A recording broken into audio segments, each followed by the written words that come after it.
பரிசுத்த நாமத்திற்கு மகிமை உண்டாவதாக. இந்த கால ஆராதனைக்கு வந்திருக்கிற உங்கள் யாவரையும் கர்த்தராகிய இயேசுவின் நாமத்தினால் வாழ்த்துகிறேன். என் ஆண்டவராகிய இயேசு உங்களை ஆஸ்வதிப்பாராக. ஆமென். சரி, எல்லோரும் கொஞ்சம் கவனிக்கலாம். ரொம்ப நேரம் ஆயிடுச்சு. கர்த்தருடைய வார்த்தையை கவனிக்கலாம். நம்ம வேதாகமத்தில் பெயர் சொல்லப்படாத பெண்களை குறித்து தியானித்து கொண்டு வருகிறோம்.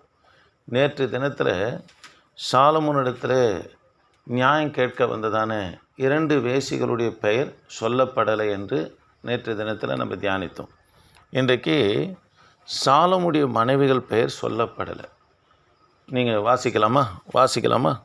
1 ராஜாக்களின்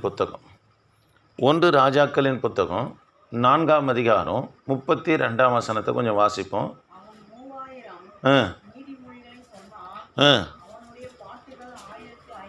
சரி, இருக்கட்டும். இங்கே கவனிக்கலாம்.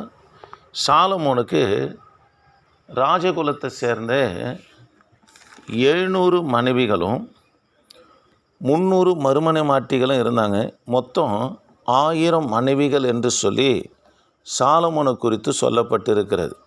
இந்த 1000 மனைவிகளில் 2 பேர் மாத்திரம்தான் 2 பேருடைய பெயரை மாத்திரம்தான் சொல்லப்பட்டிருக்கும். மற்றவருடைய பெயர் நம்ம சொல்லப்படலை. ஆனால் இந்த நாட்டை சேர்ந்தவங்க, அந்த நாட்டை சேர்ந்தவங்க, அந்த நாட்டு இளவரசின்னு சொல்லப்பட்டிருக்குமே தவிர அவங்க பெயர்கள் ஒன்றும் நம்ம குறிப்பிடப்படலை. ஆமென். சரி, கவனிக்கலாம். தேவ பிள்ளைகளே, சாலமோனை குறித்து 1 ராஜாக்களின் புத்தகம் 4ஆம் அதிகாரம் 32ஆம் வசனத்தில் 3000 நீதிமொழிகளும் 1000 பாட்டுகளும் பாடினார் என்று சொல்லி சாலமோனை குறித்து நம்ம பார்க்குறோம். சரி, கவனிக்கலாம். இந்த 2 மனைவிகள் பெயர்கள் மட்டும்தான் குறிப்பிடப்படுகிறது. அவங்க பெயர் என்னன்னா, மனைவி பெயர் குறிப்பிடப்பட்டிருக்கிற மனைவி பெயர் நாமா. சொல்லுங்கள், நாமா. அம்மோன் தேசத்து இளவரசி. இவங்களுடைய பையன்தான் யாருன்னா ரெகபயாம். இவர் தான் சாலமோனுக்கு பிற்பாடு தேசத்தை ஆட்சி செய்யும்படியாக வருகிறார். இவருடைய பிடிவாதம் கீழ்ப்படியாமை நிமித்தமாக முதியோர்களுக்கு செய்ய வேண்டிய கனத்தை இவர் செய்யாத பட்சத்தில் தேசம் 2ஆக பிரியுது. யாருடைய நாட்களில்? நாமா. அவங்க யார்? அம்மோன் தேசத்து இளவரசி. இவங்க சாலமோன் அரசனுக்கு மனைவியாக இருந்தாங்க. இவங்களுக்கு பிறந்த பையன்தான் ரெகபயாம். கவனிக்கலாம். சாலமோனுக்கு அடுத்து சமஸ்த இஸ்ரவேல் முழுவதுக்கும் அரசனாக வந்தாலும் இவர் செய்த அக்கிரமத்தின் நிமித்தமாக தேசம் 2ஆக பிரிது. வடக்கே இஸ்ரவேல் என்றும் தெற்கே யூதா என்று பிரிக்கப்படுகிறது. இவருக்கு உண்மையாலுமே ஆட்சி இருக்கக்கூடாது. இருந்ததுக்கு காரணம் என்னன்னா, கர்த்தர் தாவீதுக்கு வாக்கு பண்ணியிருக்கிறார். என்றென்றும் உன்னுடைய சந்ததி என்னுடைய சிங்காசனத்தில் இருக்கும் என்று வாக்கு பண்ண நிமித்தமாக 2 கோத்திரத்துக்கு மாத்திரம் அரசனாக இருக்கும்படி கர்த்தர் செய்கிறார். ஆமென். சரி, மனைவி பேர் என்ன பேர்? நாமா. 2வது தேவ பிள்ளைகளே, உன்னத பாட்டி இளவரசி. அவங்க பெயர் சூலமத்தியால். இந்த சூலமத்தியாலை குறித்து சொல்லப்பட்டிருக்கிறது தவிர வேறு சூலமத்தியாலுக்கு பிள்ளைகளே இல்லை. ஒரு பிள்ளைகளோ கூட இல்லை. நீங்கள் உன்னத பாட்டு வாசித்து பார்ப்போம்னா தூதாயின் கனியெல்லாம் சொல்லப்பட்டிருக்கும். அந்த தூதாயின் கனி பிள்ளை பேற்றுக்கு அவசியமான மருந்துகளில் ஒன்றாய் காணப்பட்டது. அதை எடுத்தும் கூட அவங்களுக்கு பிள்ளை இல்லை. பிள்ளை இல்லாமல் மரித்து போனாங்க. 1000 மனைவிகளுக்கு பிறந்ததான பிள்ளைகள் எல்லாம் இந்த சூலமத்தியாலை தவிர மற்ற பிள்ளைகள் எல்லாம் இந்த சூலமத்தியாலை அம்மான்னு தான் கூப்பிடுவாங்க. சாலமோன் கட்டின 1000 மனைவிகளிலே ஒரே ஒரு மனைவி ஆவிக்குரியவங்க யாருன்னா இந்த சூலமத்தியால் மட்டும்தான். ஆகவே தான் நீதிமொழிகளின் புத்தகம் 31ஆம் அதிகாரம் 10ஆம் வசனத்தில் சாலமோனை பார்த்து அவங்களுடைய தாயார் கேட்பாங்க, அதாவது புத்தி உள்ள ஸ்திரியை கண்டுபிடிப்பவன் யார்? அவளுடைய விலை முத்துக்களை பார்க்கலும் உயர்ந்தது. அவளுடைய விளக்கு இரவில் அணையாது இருக்கும் அப்படின்னு சொல்லி அவங்கள குறித்து சாலமுடைய தாயார் சொல்லி கொண்டு வருகிறதே இந்த இடத்துல பார்க்க முடியும். ஆமென். சரி, கவனிக்கலாம். அப்போ சாலமுடைய 2 மனைவி பெயர்கள் மட்டும்தான் சொல்லப்பட்டு இருக்குது. 1 நாமா. இவங்க எந்த தேசத்தை சேர்ந்தவங்க? அம்மோன் தேசத்துடைய இளவரசி. இவங்களுடைய பையன்தான் ரெகபயாம். சூலமத்தியால் உன்னத பாட்டு கதாநாயகி. ஆனால் இவங்களுக்கு என்ன இல்லை, குழந்தை இல்லை. ஆனால் சாலமோன் கட்டின 1000 மனைவிகளிலே ஆவிக்குரிய மனைவி யாருன்னா இந்த சூலமத்தியால் மட்டும்தான். மற்றவங்களை குறித்து என்ன சொல்லப்பட்டுன்னா, மற்ற மனைவிகளை குறித்து எகிப்து நாட்டு இளவரசி அந்த ஷீஷாக் அப்படின்னு சொல்லியிருக்கிற ஞாபகம் இருக்குதுங்களா? சங்கீதங்களின் புத்தகம் 45ஆம் சங்கீதத்தில் சாலமுடைய நிச்சயதார்த்தத்தில் பாடப்பட்ட சங்கீதம். அவங்க யாருன்னா, அது எகிப்தின் ராஜாவாக இருக்கிற ஷீஷாக்குடைய மகளை தான் அதாவது திருமணம் செய்யும் போது பாடப்பட்ட ஒரு சங்கீதம் தான் 45ஆம் சங்கீதம் என்று சொல்லியிருக்கிறேன். சரி, கவனிக்கலாம். எகிப்து நாட்டு இளவரசி பார்வோனுடைய மகள் என்று சொல்லப்பட்டிருக்கோம். ஆனால் பெயர் சொல்லப்படலை. மோவாப் நாட்டவர்கள் என்று சொல்லப்பட்டிருக்கும். மூன்றாவதாக ஏதோமிய தேசத்தார் என்று சொல்லப்பட்டிருக்கும். நான்காவதாக சீதோன் நாட்டவர் என்று சொல்லப்பட்டிருக்கும். ஐந்தாவதாக எத்தியோ நாட்டை சேர்ந்தவர்கள் என்று சொல்லப்பட்டிருக்கும். ஆனால் மற்றவங்க எந்த பெயரும் சொல்லப்படலை. இன்ன தேசத்து பெண்ணு, இன்ன தேசத்து இளவரசி, இன்ன தேசத்து ராணி என்று சொல்லப்பட்டிருக்குமே தவிர அவங்கள பெயர் சொல்லப்படலை. சாலமுடைய மனைவியுடைய பெயர் 2 பெயர் தான் சொல்லப்பட்டது. யார் யார்? நாமா, சொல்லுங்களேன். நாமா, சூலமத்தி என்று சொல்லி நம்ம பார்க்குறோம். ஆமே, அல்லேலூயா. சரி, கவனிக்கலாமா? இப்போ கர்த்தருடைய வார்த்தையை கவனிக்கலாம். 1 ராஜாக்கள் 4:32 சாலமோன் எழுதின நீதிமொழிகள் எத்தனை? 3000 நீதிமொழிகள், 1005 பாடல்கள் என்று சொல்லப்பட்டிருக்குது. ஆனால் நம்ம கையில் வந்திருக்கிற நீதிமொழிகள் எதுன்னா, கவனிக்கலாம், 1லேருந்து 29 வரைக்கும் தான் சாலமோன் எழுதின நீதிமொழிகள். 1லேருந்து 29 வரைக்கும் சாலமோன் எழுதின நீதிமொழிகள். 30வது நீதிமொழி ஆகூர் எழுதின நீதிமொழி. அது 33 வசனம் இருக்கும். 30வது நீதிமொழியில் 33 வசனம் இருக்கும். இது ஆகூர் எழுதினது. 31ஆம் அதிகாரம் சாலமுடைய தாய் பட்சேபால் எழுதினது என்று சொல்லி நம்ம பார்க்க முடியும். ஆமென், அல்லேலூயா. சரி, கவனிக்கலாம். அது மாத்திரம் இல்லை, 2 ராஜாக்களின் புத்தகம் 12ஆம் அதிகாரம் 2 சாமுவேலின் புத்தகம் 12ஆம் அதிகாரம் 25ஆம் வசனத்தில் தாவீது வைத்த பேர் சாலமோன்னு இருக்கும். தாய் வச்ச பேர் லேமுவேல்னு இருக்கும். தீர்க்கதரிசி நாத்தான் தீர்க்கதரிசி வைத்த பேர் எதிதியா என்று சொல்லப்பட்டிருக்கும். சாலமோனுக்கு வைத்த பேரை சொல்கிறேன். தாவீது வைத்த பேர் என்னது? சாலமோன். தாய் வைத்த பேர் லேமுவேல். தீர்க்கதரிசி வைத்த பேர் எதிதியா என்று பெயர் வைக்கிறத பார்க்கிறோம். ஆமென், தேவ பிள்ளைகளே. அது மாத்திரமல்ல, சாலமோனுக்கு பிற்பாடு 700 ஆண்டுகளுக்கு பிற்பாடு வந்த எசேக்கியா ராஜா தான் சாலமுடைய நீதிமொழிகளை பெயர்த்து எழுதினார் என்று சொல்லப்பட்டிருக்கிறது. நீங்கள் திரும்ப சொல்கிறேன், சாலமோனுக்கு பிற்பாடு எத்தனை ஆண்டுகள்? 700 ஆண்டுகளுக்கு பின்பதாக வந்த எசேக்கியா ராஜா தான் சாலமுடைய நீதிமொழிகள் என்ன பண்ண பெயர்த்து எழுதுகிறார். இவர் போகிற இடமெல்லாம் மாமனார் வீடு ஆச்சு. அதனால் வெளிநாட்டு பாணியில் 25, 26, 27, 28, 29 இந்த நீதிமொழிகளை சாலமோன் எழுதினால யூத ஜனங்களுக்கு புரியாத பட்சத்தில் வேதப்பாரகர் ஒரு குழுவை அமைத்து, சாலமோன் ராஜா தான் வேதப்பாரருடைய ஒரு குழுவை அமைத்து அதை யூதர்களுக்கு புரிகிற விதத்தில் என்ன பண்ணால் மொழிபெயர்த்தார் என்று சொல்லி நீதிமொழிகளின் புத்தகம் 25:1 வாசிக்கலாமா? நீதிமொழிகளின் புத்தகம் 25:1 கொஞ்சம் வாசிக்கலாம். 25:1 கொஞ்சம் வேகமாக இருங்களேன். 25:1 யூதாவின் ராஜாவாகிய எசேக்கியாவின் மனுஷர் பாருங்கள், பெயர்த்து எழுதின சாலமுடைய நீதிமொழிகள் 25, 26, 27, 28, 29 இந்த 5 நீதிமொழிகளும் சாலமோன் எழுதி 700 ஆண்டுகளுக்கு பிற்பாடு யார் எடுத்து எழுதுகிறாரு? மொழிபெயர்ப்பு செய்து டிரான்ஸ்லேஷன் பண்ணுறது எசேக்கியா ராஜா என்று சொல்லி பார்க்கிறோம். ஆமென். சரி, உங்களுக்கு இன்னொரு காரியத்தை நான் சொல்லும்படியாக விரும்புகிறேன். இன்னொரு காரியத்தை நான் சொல்லி முடிச்சிடறேன். தேவாலயத்தை குறித்து ஒரு சில காரியங்கள் சொல்லும்படியாக விரும்புகிறேன். கவனிக்கலாம். 2 சாமுவேலின் புத்தகம் 2ஆம் அதிகாரம் 11ஆம் வசனத்தில் தாவீது எப்ரோனில் யூதர்களுக்கு மாத்திரம் 7 வருஷம் 6 மாதம் ராஜாவாக இருந்தார் என்று 2 சாமுவேலின் புத்தகம் 2ஆம் அதிகாரம் 11ஆம் வசனத்தில் வாசிக்கிறோம். 2 சாமுவேலின் புத்தகம் 5ஆம் அதிகாரம் 5ஆம் வசனத்தில் சமஸ்த இஸ்ரவேல் முழுவதுக்கும் தாவீது ராஜாவாகிறார்.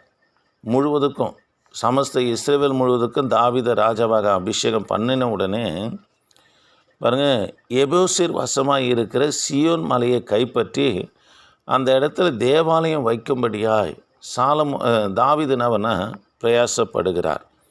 பாருங்கள், சியோன் மலை அது சாலோமில் அப்படின்னு இருக்கும், இல்லைன்னா எபோசிர் வசத்தில் இருக்கும் என்றெல்லாம் சொல்லப்பட்டு இருக்கிறது. அல்லேலூயா. சரி, எல்லாரும் கவனிங்க, கர்த்தருடைய வார்த்தை கவனிங்க. தேவ பிள்ளைகளே, தாவீதுடைய நாட்களில் சாலோமில் எபோசியர் வாழ்ந்து கொண்டு இருந்தாங்க. அந்த எபோசியர் என்பவங்க எப்படி இருப்பாங்கன்னா, கவனிக்கலாம், திரும்பவும் சொல்கிறேன், சியோன் மலை எந்த இடத்துல இருக்குது? சாலோமில் இருக்குது. அது அங்கே வாழ்ந்து கொண்டு இருக்கிறவர்களுடைய வம்சம் யார்? எபோசியர். இவங்க வாழ்ந்துக்கின்னு இருக்கிறாங்க. இதில் 10 பேர் இருப்பார்லன்னா, ஒரு 10 பேர் எடுக்கிறாங்க. ஒரு குடும்பத்தில் 10 பேர் இருக்கிறாங்கன்னு வச்சுங்களேன். அதில் 5-6 பேர் அதாவது சப்பானியாகவும் முடவர்களாகவும் கண் தெரியாதவர்களாகவும் நம்ம காணப்படுவாங்க. குருட சப்பானிகளுமாக இருப்பாங்க. இது அந்த சாலோமில் ராஜாவாக இருந்தவர் பெயர், அந்நாட்களில் ராஜாவாக இருந்தவர் பெயர் யாருன்னா ஒர்னான் என்று சொல்லப்பட்டது. என்ன பேர்? ஒர்னான். கவனிக்கலாம், தாவீது இவங்களெல்லாம் முற்றிலுமாய் துரத்தி அந்த சாலோமை கைப்பற்றினாலும் கூட தேவ பிள்ளைகளை நீங்கள் 2 ராஜாக்களின் புத்தகம் கொஞ்சம் வாசிக்க முடியுமா? 2 சாமுவேலின் புத்தகம் 24:18 கொஞ்சம் வாசிங்களேன். 24 2 சாமுவேல் 2 காத் என்பவன் தாவீதினிடத்தில் வந்து அவனை நோக்கி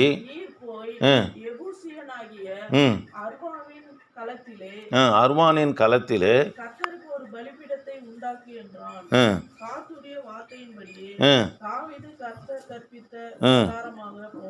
சரி, இங்கே கவனிக்கலாம். தாவீது சமஸ்த இஸ்ரவேல் முழுவதும் ராஜாவாகும் போது சாலோமில் யார் வாழ்ந்து கொண்டு இருந்தது? எபோசியர். அவங்க குருடர்களும் சப்பானிகளுமாக இருந்தாங்க. அவங்களுக்கு ராஜா யார் இருந்தது? ஒர்னான் என்று சொல்லி பார்க்கிறோம். அல்லேலூயா. கவனிக்கலாம், இந்த ஒர்னான் இடத்துல தான் தாவீது பார்த்திங்கன்னா விலை கொடுத்து தேவாலயத்துக்கென்று தாவீது அந்த இடத்துல பலிபீடம் கட்டும்படியாக அனுப்புகிறாரு. அவர் என்ன பண்ணுறாருன்னா, இல்லை நான் என்ன பண்ணுறேன், எல்லாத்தையும் இலவசமாக தரேன் அப்படின்றார். தாவீது அதை ஏற்றுக்கொள்ளாமல் கிரயம் கொடுத்து தான் தேவாலயத்துக்கென்று இடத்த என்ன பண்ணனா வாங்குகிறார். ஆமென். சரி, இன்னொரு காரியத்தை சொல்கிறேன். ஆதியாகமம் 22ஆம் அதிகாரம் மோரியா மலை என்று வரும். இந்த இடத்துல தான் ஈசாக்கு பலி செலுத்தும்படியாக கொண்டு போகிறாங்க. கர்த்தர் தடுத்து, நீ இப்போது எனக்கு பயந்திருக்கிறவர் என்று நான் அறிந்திருக்கிறேன் ஆபிரகாமே என்று சொல்லி ஆபிரகாமை கர்த்தர் ஆசீர்வதிக்கிறார். அந்த இடத்துக்கு ஆபிரகாம் என்ன பெயர் வைக்கிறார்? ஏகோவா ஈரே என்று பெயர் வைக்கிறார். ஆமென். சரி, இங்கே கவனிக்கலாம். ஆதியாகமம் 22ஆம் அதிகாரத்தில் வருகிற மோரியா மலை பின் நாட்களில் தான் கவனிக்கலாம். இந்த இடத்துல தான் இந்த மோரியா மலை இருக்கிற இடத்துல தான் ஆதியாகமம் 14ஆம் அதிகாரத்தில் மெல்கிசேதேக்கு குறித்து நம்ம தியானிக்கிறோமா? ஆபிரகாம் கொண்டு வந்து அவருக்கு எதை கொடுத்தாரு? தசமகத்தை கொடுத்தார் என்று சொல்லி பார்க்கிறோம். அந்த மெல்கிசேதேக்கு பலி செலுத்தி ஆராதனை செய்து கொண்டு இருந்த இடமும் எதுன்னா இந்த மோரியா மலை தான். சரி, ஒர்னான் தாவீதுக்கு மோரியா மலையை பலி செலுத்த ஆடு, பிற்பாடு விறகு இவைகளெல்லாம் இலவசமாக தருகிற இடத்தெல்லாம் இலவசமாக தரேன்னு சொன்னோடனே தாவீது வேண்டாம் என்று சொல்லி கிரயம் கொடுத்து நவனா ஒர்னான் இடத்துல நவனா வாங்குகிறார். இந்த இடத்துல தான் யாக்கோபு தன் தாய் தகப்பனை விட்டு ஆரானுக்கு புறப்பட்டு போகும்போது, கவனிக்கலாம், தான் மாமன் இடத்துக்கு போகும்போது எங்கே போகிறாரு? கவனிங்க, சீரியாவில் இருக்கிற பாதான் ஆரானுக்கு புறப்பட்டு போகும்போது யாக்கோபு பொழுது சாஞ்ச உடனே ஒரு கல் வச்சு நித்திரை பண்ணுறாரு பாருங்க. அந்த இடமும் எந்த இடம்னா இந்த இடம்தான். இந்த இடத்துக்கு தான் அவர் பெயர் வைக்கிறாரு யாக்கோபு. இது தேவனுடைய வீடே அல்லாமல் வேறல்ல, இது கர்த்தருக்கென்று ஆகும், வீடாகும், வானத்தின் வாசல் என்று நம்ம பெயர் வைக்கிறார். தேவ பிள்ளைகளை நான் திரும்பவும் சொல்கிறேன், கவனிங்க. தாவீது சமஸ்த இஸ்ரவேல் முழுவதுக்கும் ராஜாவாகின போது அந்த சாலோமில் யார் ராஜாவாக இருக்கிறது? ஒர்னான் ராஜாவாக இருக்கிறார். அங்கே வாழ்ந்தவங்க யார்? எபோசியர் என்று சொல்லி பார்க்குறோம். அதற்கு அதை பார்த்தோம். நீதிமொழிகள் மன்னிக்கணும், ஆதியாகமம் 22ஆம் அதிகாரத்தில் மோரியா மலையில் பலி செலுத்த கொண்டு போகப்பட்ட இடம். அதற்கு முன்பதாக அங்கே யார் பலி செலுத்தி ஆராதனை செய்து கொண்டு இருந்தது? மெல்கிசேதேக் என்று சொல்லி இங்கே பார்க்குறோம். கவனிக்கலாம், இது ஒர்னானுடைய மலையாக யாரது காணப்பட்டதுன்னா இந்த மோரியா மலை ஒர்னானதாய் காணப்பட்டது. அவன் பலி செலுத்துவதற்கு ஆடுகளையும் விறகுகளையும் இடத்தையும் இலவசமாக தருகிறேன் என்று சொன்னான். தாவீது அதை ஏற்றுக்கொள்ளாமல் கிரயம் கொடுத்து தான் அவனை வாங்கினார். இந்த இடத்துல தான் ஆதியாகமம் 28ஆம் அதிகாரம் 15-18 வரைக்கும் நீங்கள் வாசித்து பார்ப்போம்னா கர்த்தர் யாக்கோபுக்கு தரிசனமான இடமும் இந்த இடம்தான்.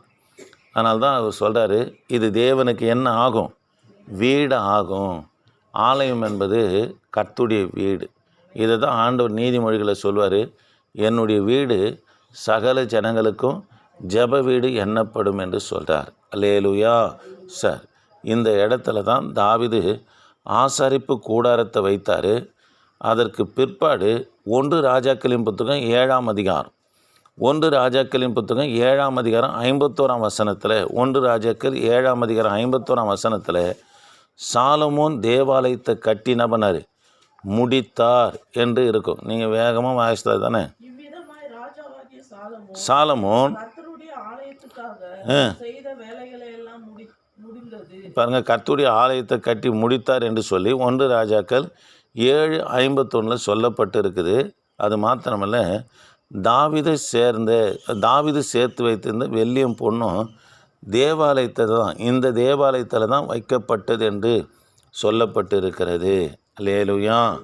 தேவ பிள்ளைகளே, சாலமோன் கட்டி வைத்த தேவாலயம் வைக்கப்பட்ட ஆட்களும் சரி, அந்த கட்டுமான பணிக்கு செலவும் சரி, இது வரைக்கும் எந்த கட்டடத்துக்கும் அவ்வளோ பணி ஆட்களை வைக்கல, எந்த கட்டடத்துக்கும் அவ்வளோ பணம் செலவு பண்ணல.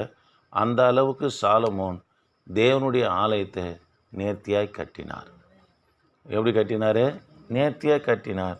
கர்த்தருக்கு பிரியமில்லாத காரியங்கள் பின்னாட்களில் வந்த, அதாவது யூத ஜனங்க செய்த நிமித்தமாக கர்த்தர் அதை யார் இடத்துல ஒப்பு கொடுக்குறாருன்னா பாபிலோன் அரசனிடத்தில் ஒப்பு கொடுக்குறார். அது இடிக்கப்படுது.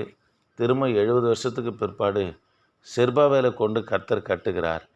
கிபி 70 திரும்ப தீத்தூர் அதனால் தீக்கரையாக்கப்பட்டது. அதுக்கு பிற்பாடு இன்னார வரைக்கும் இஸ்ரேல் தேசத்தில் என்ன இல்லை? தேவாலயம் இல்லை. ஒரே ஒரு சுவர் மட்டும்தான் இருக்கிறது. சரி, கண்களை மூடலாமா?